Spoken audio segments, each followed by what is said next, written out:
दिन भर काची मोबाइल या मोटरसाइकिल करते रहते हैं, कोई काम हुआ है कि नहीं? घर पूरा खराब हो जाएगा ये मोबाइल के चक्कर जब है ना। अरे भाई घर का खराब होगा, हम तो तुम्हारा चक्कर में हम खराब हो जाए। नहीं, हम खराब, बच्ची को छोड़ने भी स्कूल नहीं गए, हम स्कूल गए थे सारा घर का काम करके। अच्छा, तो वहाँ पे हमको पता चला। ये पहले मोबाइल दो, अब बोलो। इसमें क्या पहले मोबाइल दो ना। हाँ बोलो।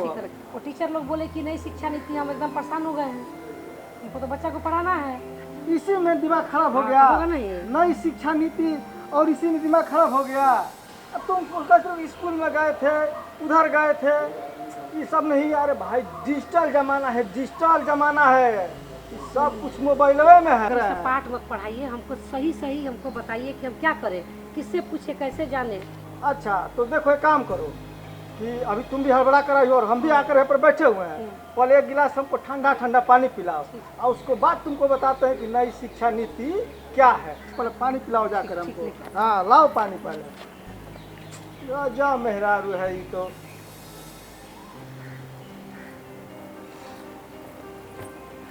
अरे वाह, बड़ा जल्दी ला दी। बढ़िया बढ़िया बढ़िया एकदम।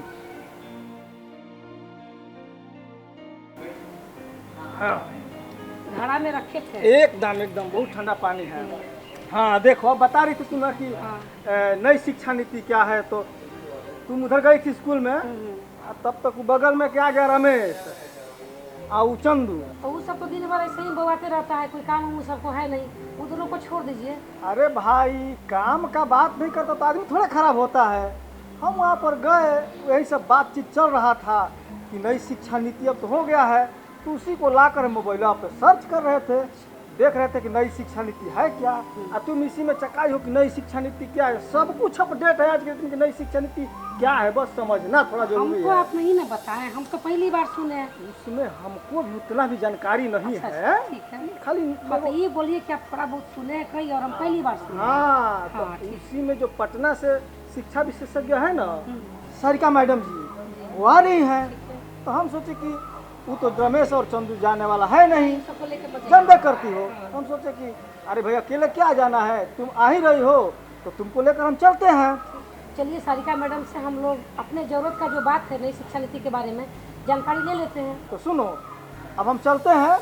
अब तुम फटाक से घर को दरवाजे से बंद करके और उस गार्डन में पहुंच जाओ, अब देर मत करना। हाँ ठीक है। ठीक है। देखिए ना उसको, कब्बे हम बोले ना कि मतलब कि गार्डन में जल्दी आ जाओ, लेकिन ये ऐसी औरत है कि घर में अपना काम इधर से उधर करती रहती है। जी प्रणाम मैडम। तो देखो देखो अभी आ गई। तो नहीं बता रहे थे कि शिक्षा विशेषज्ञ जो हमारी सारिका मैडम जी हैं वो गार्डन में कब से हम लोग वेट कर रहे हैं तुम्हारा। अब तुम्हारे मन में जो सवाल है ना, मैडम से पूछो। मैडम हमारी बेटी है, स्कूल जाती थी और जाती ही है, तो वहाँ पता चला कि कुछ ये पुस्तक में बदलाव हुआ है। हाँ। तो हमें ये जानना है कि ये शिक्षा नीति क्या है। नहीं रुको रुको रुको, सबसे पहले तो हम पूछेंगे कि सबसे पहले हम ये जानना चाहेंगे मैडम जी कि शिक्षा नीति है क्या।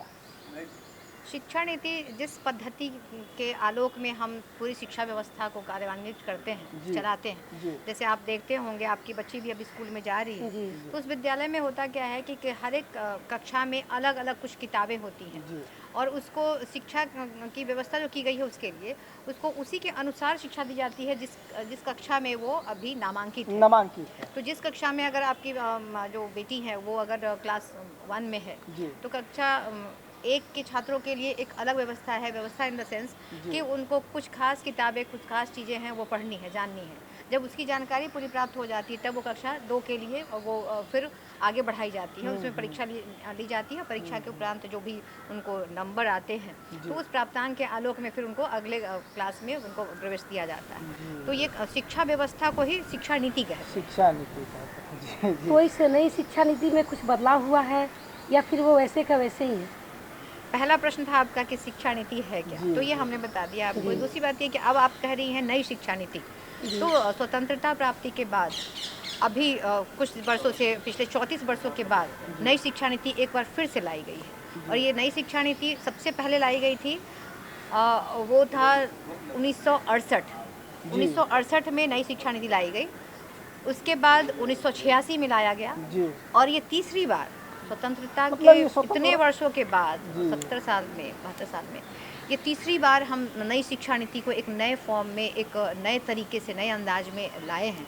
उसमें नया कुछ इस तरीके का नहीं है, लेकिन हाँ, व्यवस्थाएं जरूर परिवर्तित हो रही हैं और होंगी, क्योंकि हमेशा ही समय के साथ परिवर्तन होता रहता है, ज़रूरतें बदलती हैं। तो नई शिक्षा नीति भी अभी जो आई है वो 2022 से ये लागू होने जा रहा है। इसमें 1 जुलाई से ये लागू हो जाएगा, और ये पूरा, ये इसके पत्र भी निर्गत कर दिए गए हैं, सबको आदेश दे दिया गया है, और इस निर्देश के आलोक में सारी एक्टिविटी अब शुरू कर दी गई है। तो ये नई शिक्षा नीति हमारे परिस्थिति और समाज का जो अभी रिक्वायरमेंट है, जो हमारी ज़रूरत है, उसके अनुसार बहुत सारे बदलाव इसमें किए गए हैं, और हर एक स्टेप पे किए गए हैं। कक्षा 1 से 2, 3 से 5, फिर 6 से 8 और 9 से 12, ये 3 अलग अलग वर्गों में इसको विभाजित कर दिया गया है। और हर एक वर्ग में, हर एक कक्षा में कुछ प्रावधान ऐसे किए गए हैं जिससे कि बच्चों को आसानी से शिक्षा दी जा सके, हर किसी की पहुंच हो सके शिक्षा व्यवस्था तक, नामांकन सबका हो सके। और जो परिस्थिति है, हमारी जो ज़रूरतें हैं अभी समाज बदलते परिवेश में, तो इस परिवेश को ध्यान में रख करके भी इसकी कोशिश की गई है कि हम इस नई शिक्षा नीति के तहत समाज के वास्तविकता को समझते हुए, इसकी ज़रूरतों को समझते हुए, और अभिभावक की जो स्थिति है, जैसे हर एक परिवार में देखिएगा अलग अलग तरह की शिक्षा व्यवस्था है।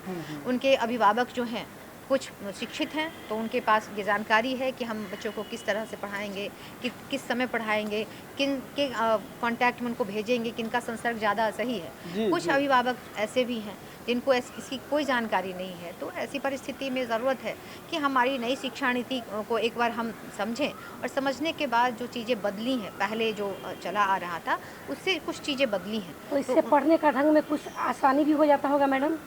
बिल्कुल बिल्कुल। कुछ परिस्थिति ऐसे बदली है, जैसे अब है क्या कि मैक्सिमम सबसे ज़्यादा इसका इस्तेमाल अब आज के परिवेश में आप देख रहे हैं, टेक्नोलॉजी, तो टेक्नोलॉजी को लाया। तो उससे बेहतर होगा कि पहले आप इसको समझ लीजिए कि इस देश में प्रत्येक कक्षा के लिए एक व्यवस्था बनी हुई है पहले से, उसमें जो परिवर्तन आए हैं उसको नई शिक्षा नीति इस बार जो लागू किया गया है उसमें कुछ चीज़ों को अलग अलग ढंग से डिफ़ाइन किया गया है।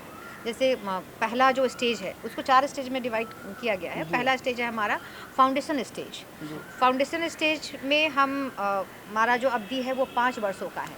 पहले आप देखते थे कि बच्चों के नामांकन के बाद से सरकारें उसके नरिशमेंट के लिए, उसके शिक्षा के लिए वो सोचती थी और कार्य करती थी। लेकिन इस बार प्री स्कूलिंग स्टेज, स्कूल जाने से पहले की अवस्था को बहुत प्राथमिकता से लिया गया है। और जब बच्चे का नामांकन नहीं हुआ है, जब वो माँ के पास घर में रह रहा है, खेल रहा है, उस अवधि के लिए भी उसको उसमें शामिल किया गया है कि हम उस अवधि में, जब उसको कहते हैं कि वो प्रिपरेटरी स्टेज कह सकते हैं, कि वहाँ पर वो अभी पढ़ाई के लिए वो तैयार हो रहा है, अभी तो उसकी पढ़ाई शुरू नहीं हुई है, नामांकन नहीं हुआ है, लेकिन हम उस स्टेज में भी उसको इस बात का ध्यान रखते हैं कि ये आगे चल के जिस क्लास में जाने वाला है, जिस कक्षा में इसका नामांकन होने वाला है, हम उसकी तैयारी की भी बात करते हैं। इस स्टेज में जब उसका नामांकन होता है तो इस स्थिति में बच्चे पढ़ते कहाँ हैं मैडम?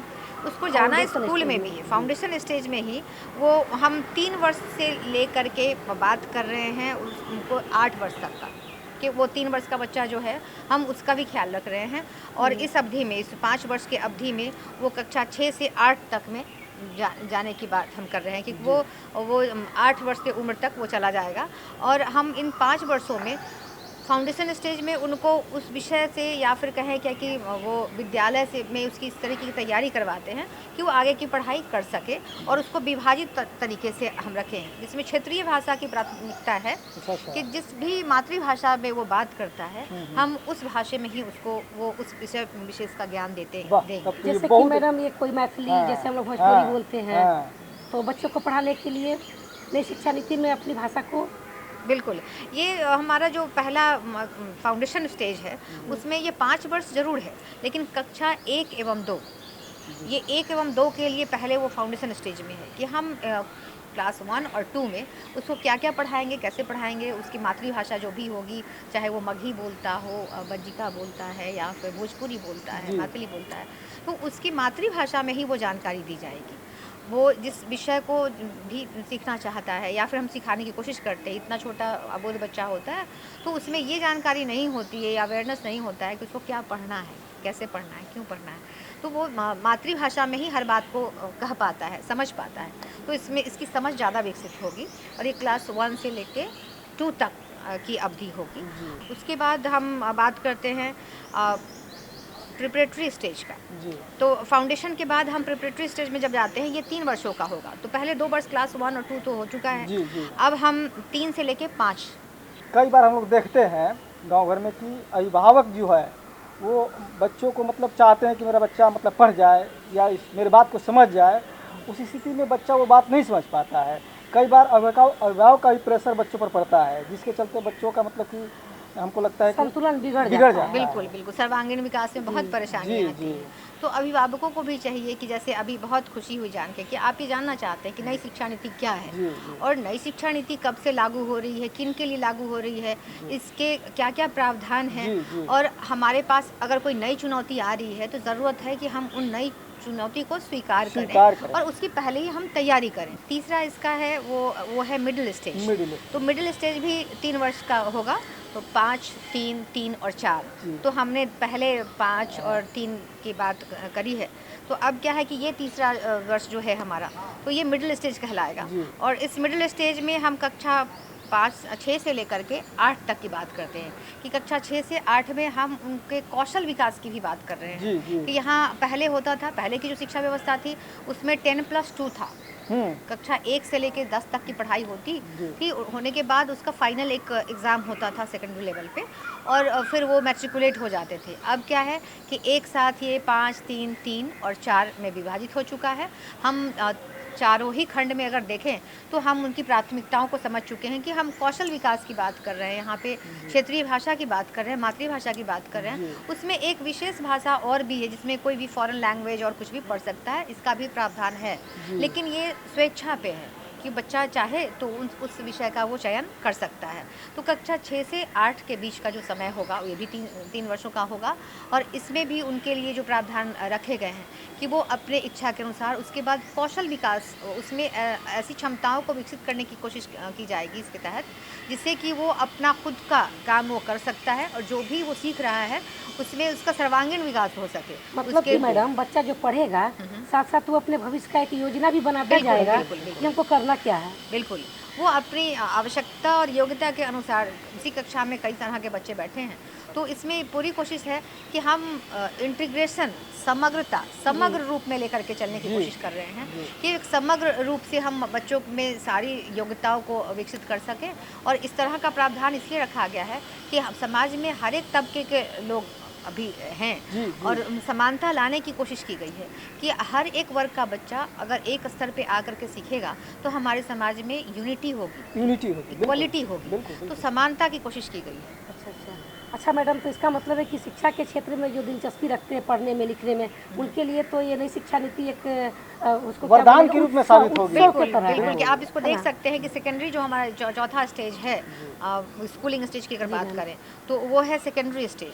सेकेंडरी स्टेज कक्षा 9 से लेकर के 12 तक का होगा, तो ये 4 साल का, कक्षा 9, 10 एवं 11, 12। इसका मतलब है कि मैम ये जो मैट्रिक का परीक्षा होता है तो फिर ये बीच में 8, 9, 10 इसमें अब ये सेमेस्टर वाइज चला जाएगा। पहले फाइनल एक एग्जामिनेशन होता था, लेकिन अब इसमें क्या है कि वो वर्ष के 1 वर्ष के तहत, जैसे एक एकेडमिक वर्ष जो होगा उसका ईयर जो होगा उसमें वो 2 बार परीक्षा देगा।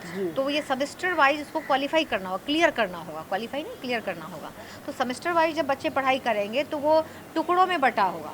6 महीने के बाद वो एक परीक्षा देता है, उसके बाद फिर 6 महीने बाद देता है। पहले होता था कि रटने की प्रवृत्ति विकसित हो रही थी और उसमें था वो भी तरीका ठीक था कि उसमें जब चल रहा है तो 1 साल जो पूरी उन्होंने पढ़ाई करी है वो एक दूसरा सेगमेंट था। लेकिन अब जो नई तैयारी में हम लगे हैं उसमें बस इनकी आवश्यकता के अनुसार अब पुस्तकों का निर्माण भी वैसे ही करना होगा, पाठ्यक्रम का निर्माण इसी के आलोक में करना है जो अच्छा, शुरू हो मतलब चुका है। कि इस नई शिक्षा नीति के आने से और बदलाव होने से इसमें पाठ्यक्रम भी जो बच्चों का था इसमें बदलाव हुआ है क्या? उसके अनुसार ही परिवर्तन किए जा रहे हैं और आवश्यकता अनुसार उसमें बहुत सारे परिवर्तन लाए जा रहे हैं। जैसे हम अगर बात करें परीक्षा पद्धति की, तो हर 6 महीने पे अगर सेमेस्टर सिस्टम हो चुका है तो सेमेस्टर वाइज उनके लिए वो प्रावधान रखे गए हैं कि आप इतने अवधि तक शिक्षा ग्रहण करेंगे, उसके बाद आपको उस सेमेस्टर के उपरांत उसके बाद आप एक बार फिर से परीक्षा में उपस्थित होंगे और आपका जो भी प्राप्तांक होगा वो उसकी काउंटेबिलिटी आपके फिर अगले सेमेस्टर में भी होगी। तो ये टुकड़ों में ये है, तो एक बार से बोझ नहीं होगा, वो टुकड़ों में अगर जाता है तो कंटिन्यूटी बनी रहेगी, निरंतरता में वो बच्चे पढ़ाई करते रहेंगे। इसका मतलब है कि सिलेबस भी हल्का हो गया बच्चों को पढ़ने वाला। बोझ से तो बिल्कुल दूरी बनाई जा रही है, कोशिश की जा रही है कि हम बच्चों पे बोझ ना डालें, अलग अलग तरीके से ये करें। और ख़ास करके जीडीपी का 6% इस पर किया गया है। इसका मेन मोटिव यही है कि हम समाज के हर तबके तक 100% नामांकन जो शुरू से चला आ रहा है, तो ये नई शिक्षा नीति के तहत इस पर विशेष रूप से ध्यान दिया गया है कि हम समाज के हर तबके में, हर वर्ग तक में उन तक शिक्षा की पहुंच बनाए और 100% बच्चों का नामांकन हो सके विद्यालय में। तो विद्यालय के साथ उनका संबंध जब बनेगा तभी जाकर के एक नए समाज का निर्माण होगा। और राष्ट्र की उन्नति के लिए सबसे ज़रूरी है कि अधिक से अधिक लोगों की पहुंच विद्यालय तक हो सके और उनके बस में हो। ऐसा नहीं है कि शिक्षा बहुत महंगी हो या फिर शिक्षा उनके समझ में ही नहीं आए। तो शिक्षा और समाज का संबंध बहुत ही गहरा है, बहुत महत्वपूर्ण है। तो इस व्यवस्था को ध्यान में रखते हुए ये नई शिक्षा नीति का निर्माण किया गया है और कोशिश की जा रही है कि हम हर एक वर्ग तक वहाँ तक पहुँचाएँ। भाषा इसकी भी प्राथमिकता है कि हम भाषा विशेष को ध्यान में रख रहे हैं और एक फॉरेन लैंग्वेज कोई भी क्षेत्रीय भाषा के अलावा आप इंग्लिश या फिर किसी रसियन, फ्रेंच जो भी है फॉरेन लैंग्वेज है उसका भी प्रावधान रखा गया कि आप चाहते हैं तो आप उसमें से ऑप्ट कर सकते हैं। तो ये प्राइमरी, सेकेंडरी, हायर सेकेंडरी, उसके बाद है उच्च शिक्षा। तो उच्च शिक्षा के स्तर पर भी कई चीज़ें बदली हैं जो पहले से चली आ रही थी, अब उसमें बहुत सारे परिवर्तन आ रहे हैं। और विश्वविद्यालय स्तर पर भी जहाँ पे तैयारियाँ शुरू कर दी गई हैं और अलग अलग विश्वविद्यालय अपने अपने तरीके से जो दिशा निर्देश आया है उसके अनुसार वो शिक्षा विभाग के दिशा निर्देश का पालन करते हुए वो अपने अनुसार वो बिल्कुल ही वो कार्यक्रम को आगे बढ़ाते हुए पाठ्यक्रम का निर्माण करवा रही हैं, सारे विश्वविद्यालय करवा रहे हैं। हाँ मैडम जी, जैसे आप बता रही थी कि ये नई शिक्षा नीति में समाज के हर तबके को ध्यान में रखते हुए इस नीति को बनाया गया है और आपकी मतलब कि हम लोग आप जो बता रहे थे तो हम लोग को लग भी रहा है कि वाकई में सरकार की सोच है एक वरदान के रूप में साबित होने वाली है। तो सर मैडम जी, मेरा कहने का मतलब यही है कि समाज में अभी भी कुछ ऐसे तबके हैं और उन परिवार के बच्चे हैं जो मतलब कि गरीबी के कारण अपनी शिक्षा को पूरी नहीं कर पाते हैं। तो इस नई शिक्षा नीति में उन बच्चों के लिए भी कोई प्रावधान है कि क्या है? बिल्कुल, इसको आप अगर देखेंगे तो इसमें इक्वालिटी, तो इक्वालिटी में समानता, हम हर एक वर्ग में, अभी वंचित वर्ग जो भी हैं हमारे समाज का, जो सबसे पिछड़ा वर्ग है, पहले पायदान पे जो खड़ा है, जहाँ पे पहला जनरेशन ही उसका अभी तक शिक्षा से संबंध नहीं स्थापित कर पाया है, हम उस परिवार के भी बच्चों को इसमें जोड़ने की कोशिश कर रहे हैं। और गुणवत्ता, समानता और निष्पक्षता, ये 3 चीज़ें इसकी विशेषता है। नई शिक्षा नीति की जो विशेषता है, ये 3 प्रमुख बातें हैं इसकी कि हम निष्पक्ष रूप से हर किसी को अवसर प्रदान कर रहे हैं। जिसके अभिभावक पढ़े लिखे नहीं हैं, उनका ये पहला जनरेशन होगा जो विद्यालय तक अपना संबंध स्थापित करेगा, ये पढ़ाई करेगा, नामांकित होगा। उसके बाद है समानता, कि हम निष्पक्षता के साथ साथ समानता की भी बात करें कि हम निष्पक्ष रूप से हर किसी को अवसर देने की कोशिश कर रहे हैं कि आप आएँ और आप अपने विश्वविद्यालय हो या फिर प्राथमिक स्तर पे हो, जहाँ भी आप पढ़ना चाहते हैं, आप नामांकन अपना लें और पढ़ाई को जारी रख सकते हैं। उसके बाद है गुणवत्ता, कि शिक्षा ऐसी व्यवस्था होनी चाहिए, शिक्षा के ऐसे प्रावधान होने चाहिए जिससे उसके गुणवत्ता से हम प्रत्यक्ष और परोक्ष दोनों ही रूपों से लाभान्वित हो सके। तो ये एक विशेष व्यवस्था होगी जो हर एक स्तर पे शिक्षा के प्रावधान को बहुत तरीके से समाज के साथ एसोसिएट कर पाएगी, अवसर प्रदान कर पाएगी। और ये बहुत महत्वपूर्ण होगा कि हम इसके महत्व को, इसके उपयोगिता को और इसकी आवश्यकता को समझें। और विशेष रूप से अभिभावकों के लिए ये बहुत ज़रूरी है। ये बहुत अच्छी बात है कि आप दोनों अभिभावक हैं और अपने बच्चे के लिए इतने जागरूक हैं कि बहुत इतने छोटे बच्चे के लिए भी आप अभी से चिंतित हैं कि ये नई शिक्षा नीति उसके लिए क्या प्रावधान लेकर के आ रहा है। बिल्कुल बिल्कुल। और सबसे पहले तो हम दोनों लोग आपको बहुत बहुत धन्यवाद कहेंगे मैडम। चलते चलते मतलब हमारे आप गाँव इतना कीमती समय निकाल कर हम लोग के साथ हमारे दर्शक बंधुओं को भी आप इतनी बढ़िया बढ़िया बात को बताइए। तो आप मैडम चलते चलते हमारे दर्शक बंधुओं के लिए एक संदेश के रूप में क्या कहना चाहेंगे? शिक्षा विशेषज्ञ होने के नाते बस हम इतना कहना चाहेंगे कि अज्ञानी को ज्ञान दो, अज्ञानी को ज्ञान दो, अशिक्षित को शिक्षित करो। शिक्षा से ही आप बन सकते हैं, सब कुछ कर सकते हैं और तभी मेरा भारत महान बन सकता है। मैडम, आप इतनी अच्छी जानकारी दी हम लोगों को, इसके लिए आपका बहुत बहुत धन्यवाद। और दर्शक बंधुओं, अभी हम लोग सुन रहे थे नई शिक्षा नीति 2022 के क्या क्या बदलाव है, क्या नई शिक्षा नीति है, जो कि मैडम जी सरिका जी के माध्यम से हम सुन रहे थे। इसमें अगर आपको कोई भी संदेश है हम तक अगर आप पहुंचाना चाहते हैं तो इसके लिए आप हमारा पता नोट कीजिए। हमारा पता है कार्यक्रम गांव घर, निदेशक दूरदर्शन केंद्र पटना, फ्रेजर रोड पटना 8,01,000। और हमारा ईमेल आईडी है directorddkpatna@gmail.com। तो दर्शकों, फिर मिलेंगे हम अगले अंक में एक नई जानकारी के साथ। तब तक हमें और हमारे टीम को आज्ञा दें। नमस्कार।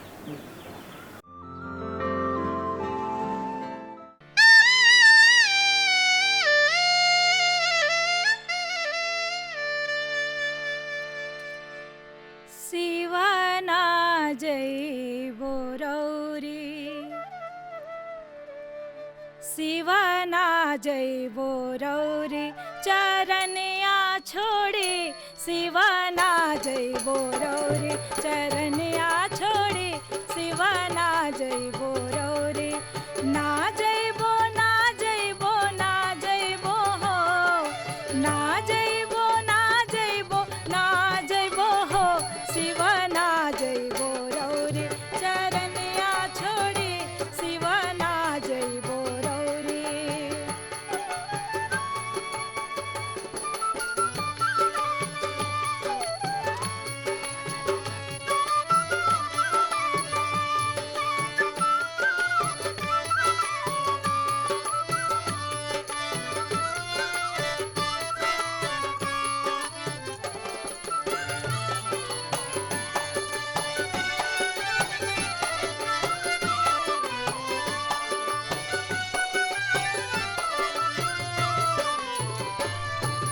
गंगा जायब जल भर लायब, गंगा जायब जल भर लायब, शिव के चढ़ायब भार गगरी, शिव के चढ़ायब भार गगरी, शिवना जय बोरौरी, चरनिया छोड़ी शिवना जय बोरौरी, चरनिया छोड़ी शिवना जय बोरौरी।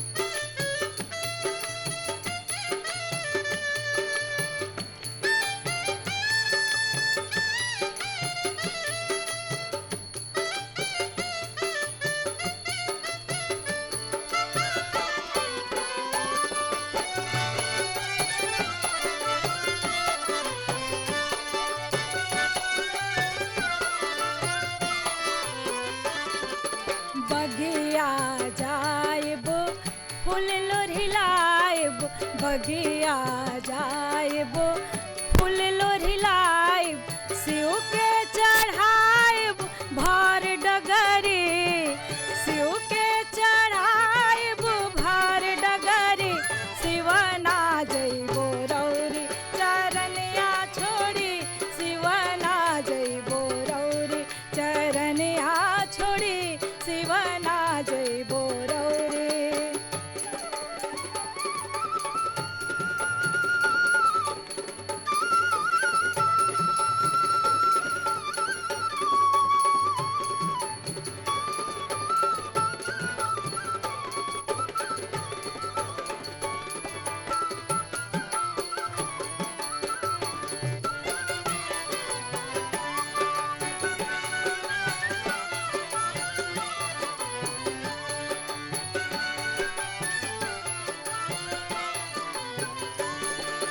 जंगल जाएब भंगिया ले आएब जंगल जाएब धतुरिया